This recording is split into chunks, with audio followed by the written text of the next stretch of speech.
ومن أحسن قولا ممن دعا إلى الله وعمل صالحا وقال إنني من المسلمين. আসসালামু আলাইকুম ওয়া রাহমাতুল্লাহি ওয়া বারাকাতুহু। আলহামদুলিল্লাহি ওয়াহদা ওয়াসসালাতু ওয়াসসালামু আলা মান লা নবী বা'দা। একদিনই ভাই প্রশ্ন করেছেন, কবর জিয়ারত করলে মৃত ব্যক্তি কি উপকৃত হয়? জি ভাই, খুবই সুন্দর প্রশ্ন করেছেন। কবর জিয়ারত করা হচ্ছে সুন্নাত, কারণ এর দ্বারা মৃত্যু ও আখিরাতের কথা, মরণের কথা স্মরণ হয়। কবর আযাবের ভয় ভীতি সঞ্চারিত হয়, হৃদয়টা বিগলিত হয়, চক্ষু অশ্রুসিক্ত হয়, অন্যায় থেকে তওবা এবং নেকির প্রতি আগ্রহ সৃষ্টি হয়, পরকালের মুক্তির প্রেরণা সৃষ্টি হয়। উপরোক্ত উদ্দেশ্যই কেবল কবর জিয়ারতের অনুমতি দেওয়া হয়েছে, নইলে প্রথমে কবর জিয়ারত নিষিদ্ধ ছিল। নারী পুরুষ সবার জন্য এই একই অনুমতি রয়েছে। তবে ওইসব নারীদের জন্য লানত করা হয়েছে যারা কবর জিয়ারতের সময় হইচই করে, সরবে কান্নাকাটি করে এবং বিলোপ ধ্বনি উচ্চারণ করে সৃষ্টি করে। জিয়ারতের সময় এমন কাজ করা যাবে না যা করলে আল্লাহ নাখোশ হন, যেমন লোক দেখানোর উদ্দেশ্যে বা দুনিয়াবী স্বার্থে জিয়ারত করা, সেখানে ফুল দেওয়া, কবরবাসীর নিকটে কিছু কামনা করা, সেখানে বসা, কবর পাশে বসে সালাত আদায় করা, সিজদা করা, রুকু করা, তার ওসিলায় কিছু মুক্তি প্রার্থনা করা, সেখানে দান সাদগা করা, কবরের কিছু মান্যত করা, খিচুড়ি মান্যত করা, গরু ছাগল মোরগ ইত্যাদি গরু জবাই করা এবং এগুলো হাজত দেওয়া, এবং এগুলো মান্যত করা, হাজত দেওয়া, কোরবানি করা ইত্যাদি সকল প্রকারের শিরকি আকীদা ও বিদআতি আমল থেকে মুক্ত মন নিয়ে কেবল মৃত্যুর জন্য দোয়া এবং আখিরাতকে স্মরণ করার উদ্দেশ্যে কবর জিয়ারত করতে হবে, নইলে এই কবর জিয়ারত গুনাহের কারণ হবে, বরঞ্চ গুনাহ হবে, পাপ হবে।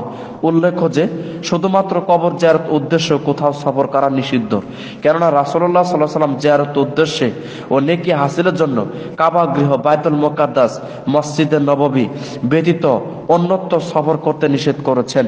এটা হচ্ছে মুত্তাফাকুন আলাই, মিশকাত হাদিস নম্বর 693। তাই শুধুমাত্র রাসূলুল্লাহ সাল্লাল্লাহু আলাইহি ওয়াসাল্লামের কবর জিয়ারতের উদ্দেশ্যেই মদিনা যাওয়া নাজায়েজ। তবে মসজিদে নববীতে সালাত আদায়ের নেকি হাসিলের উদ্দেশ্যে কেউ মদিনায় গেলে তিনি রাসূলুল্লাহ সাল্লাল্লাহু আলাইহি ওয়াসাল্লাম কবর জিয়ারত করতে পারেন। অতএব হজের সময় যারা মদিনায় হয়ে মক্কায় যান, তাদের নিয়ত হতে হবে মসজিদে নববীতে সালাত আদায়ের অশেষ নেকি হাসিল করা। বর্তমানে যেভাবে রাজনৈতিক নেতাদের ও পীরদের কবর জিয়ারত করা হচ্ছে, মৃত পীরের ওসিলায় ইহকালীন মঙ্গল, পরকালীন মুক্তির আশায় মানুষ যেভাবে বার্ষিক ওরস এবং অন্যান্য সময় বিভিন্ন মাজারে ছুটছে, তাদের সাবধান হওয়া উচিত যে এর মাধ্যমে তারা দুনিয়া আখিরাতে দুটি হারাচ্ছেন।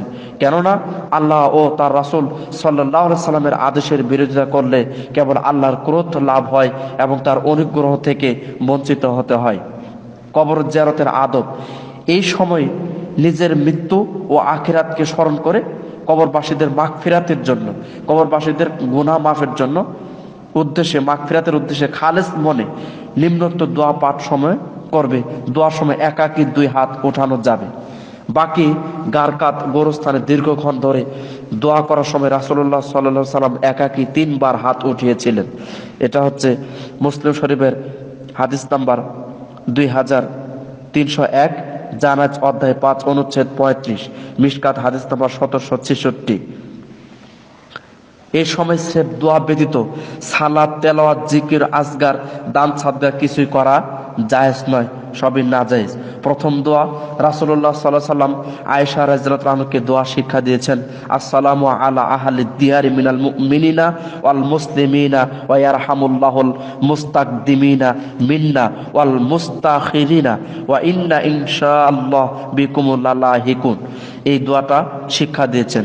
অনুবাদ অর্থাৎ: মুমিন ও মুসলিম কবরবাসীদের উপরে শান্তি বর্ষিত হোক, আমাদের অগ্রবর্তী পূর্ববর্তীদের উপরও আল্লাহ রহম করুন।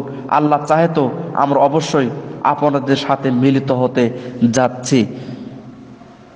হাদিস সহিহ মুসলিম 2256, মিশকাত হাদিস নাম্বার 66 জানাজ অধ্যায় 5 কবর জিয়ারত অনুচ্ছেদ 8।